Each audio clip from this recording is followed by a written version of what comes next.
ซีนเด้อลูกซีนเด้อลูกซีนมา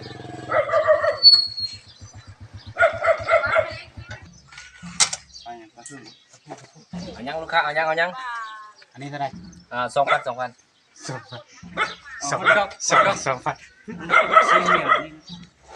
มีคนลองซีนมีคนรถนี่ไม่เท่าเลยไม่ละ2,000ลูกชิ้นนี่ 2,000คือกันเดี๋ยวจะไม่อะไรลูกค้า เอา3ไม้เอา 3ไม้ ลูกชิ้นอันนั้นมันดอกโซ่ สิกินอยู่นี่หรือใส่ถุงไม่ได้ขายเราเลยเด้อ ทางมันบ่ ไป ได้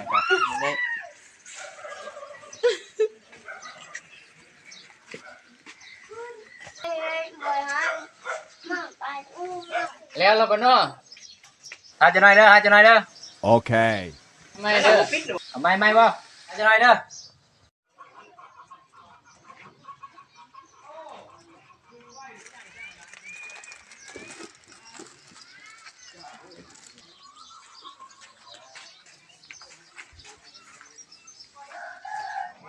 มียังอันนี้ฮะ เดี๋ยวลูกค้าสั่งผมได้เลย ไปสั่งว่าไม่อันนี้มันไม่อันนี้นะ ก็ไม่เลยนี่ บ่แม่นไม่ผมก็สั่งว่าไม่คือที่หักกะขางแล้วนะอันนี้มันไม่อันนี้นะบ่แม่นก็สั่งว่าไม่ที่หักกะขางแล้วนั่นบ่กินนี่ไผสิกินได้นี่โอ้ยบ่กินแล้วมันบ่จ่ายวะเนี่ย บ่